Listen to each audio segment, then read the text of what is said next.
Good morning. Good morning. Today we're going to be taking a look at XRP, some Bitcoin, and the Sigma coin. So, all right, we've been tracking this 5-way move off the lows for XRP. We had an expectation that we would hold the higher low. We did not. So this particular account has been reset.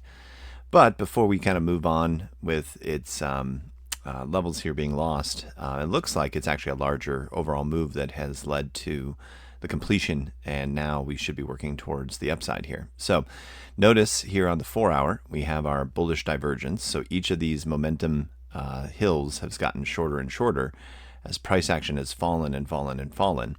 And we keep oscillating between buy, sell on these 4 hours. And this is just a huge level, just basically to tell you that there's buying occurring in the background, but yet you can't really see it in the price, but you can tell by the momentum the selling pressure is diminishing as we've gone lower, which means someone's stepping in and buying each of those lows. So that's the great news there.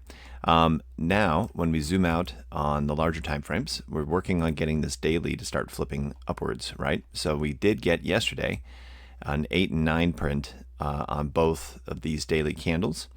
This is 9 consecutive bars downward that occurred, and whenever you have, generally when you tend to have that type of behavior, it signifies a reversal point, and you can see how these two 9 bars reversal, right?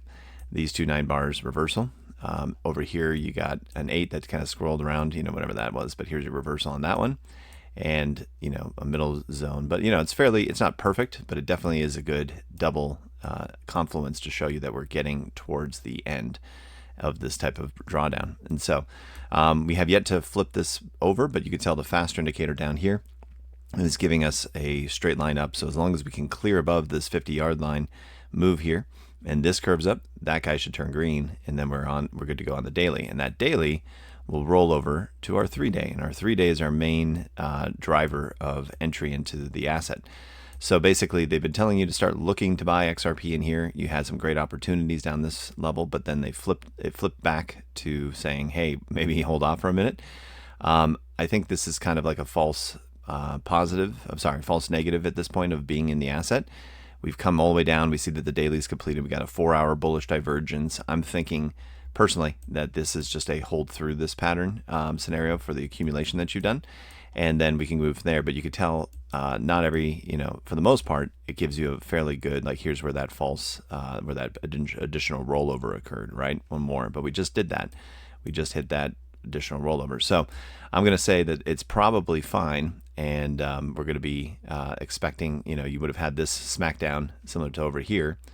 And then you would have had this breakout, but you wouldn't have been told to be in it until over here on this candle. So this is the area you would have accumulated for that small run, and then they would have told you to get out of it through here, so you would have netted 0 through that region. So that's kind of how I'm looking at this particular level, but obviously be mentally prepared that if this continues and we have this rollover, then don't be surprised, because that's what this is telling us at this point in time. So now when we jump over to the Bitcoin price chart, and we go to its indicator on the 6-day, which is what I've been using, we have yet to have this tell us it's time for Bitcoin. But you can see that even though the bottom isn't over here, this indicator won't go off until a couple weeks later, telling you it's okay to start jumping into the asset.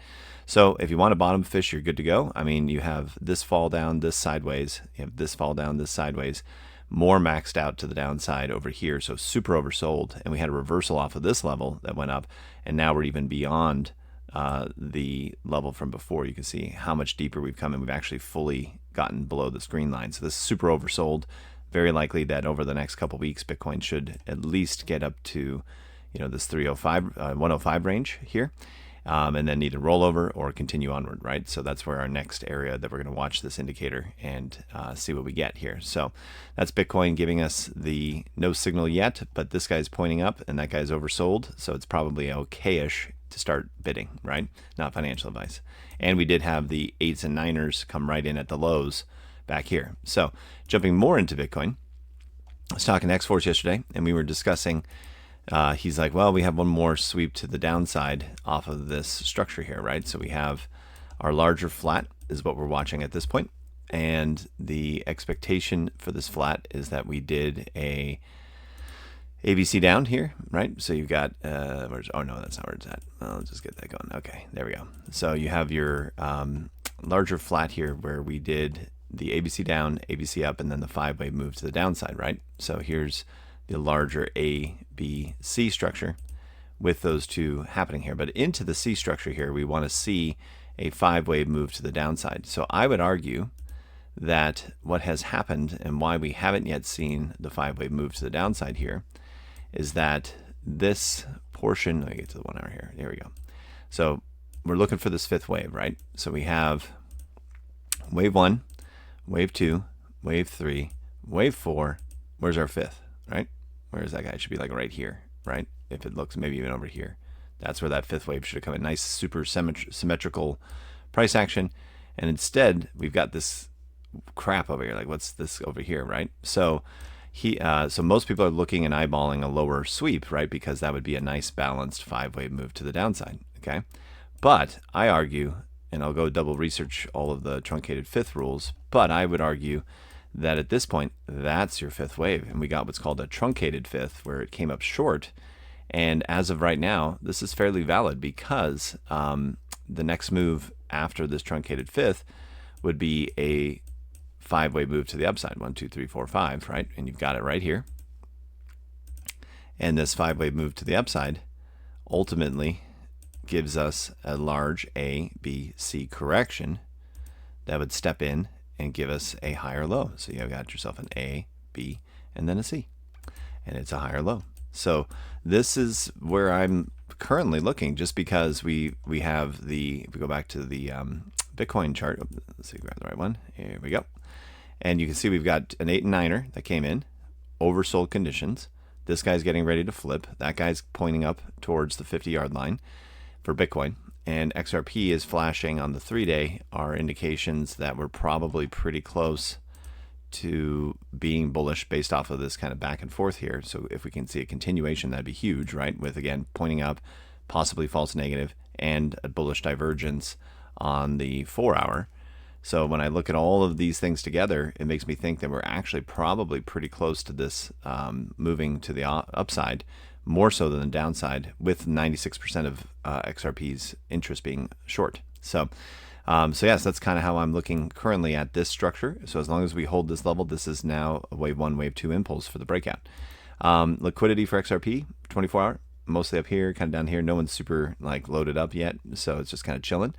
And finally, Sigma, right? We had another confluence where here's Sigma breaking down, finishing its WXY correction of a super complex version, one more sweep for the 5th wave, and is now V-bottoming out of here. We got gaps of inefficiency here. We've got gaps of inefficiency up here. We've got gaps here and all the way up here. And so there's just so much inefficiency on this chart all the way back up the mountain that these are sweeps, right? We're going to come back and fill these areas with price action. So that's kind of what I'm looking forward to finally for Sigma. And I think the whole meme space for XRP is going to just take off, and it's going to be pretty aggressive, especially if we get the rally into this move here very soon. So, and lastly, jumping over into XRP on the historical time level here, we've got ourselves our flat that Bitcoin did. XRP established a new high right into the range, chopped sideways for a while, which it did, and then out of nowhere, boom, pops up a 600% return when Bitcoin finally finishes in a 1-2 and then starts working into its 1-2-3, and you can see that into that bull flag mid-range and a continuation is when XRP just launches and we get a 600% return, another cool-off period, and then when Bitcoin continues, we finally chop with Bitcoin and then take off again into the next move. So this will be much longer. I mean, if you consider that this little guy right here was a year, this could be, 6 months, great return, sideways, great return, sideways, So I think these cycles are way bigger than what people are thinking. And we're just checking in now ultimately on this historical Bitcoin price action where we did our initial wave 1, 2, 3, 4, 5, wave 2, and then this was 3, 4, and 5 out of here for Bitcoin itself as it ended up launching. And then it was into this final move on the retrace of Bitcoin that we had another parabolic run for XRP. So basically run into the wave 1 sideways, run into the wave 3 sideways, and then it does its full 5th retrace explosion. So that's probably what we're got in store for XRP with a long couple multi-year journey. So, but for now, we are in the go zone is what it looks like. So thanks for watching, and we'll check in tomorrow.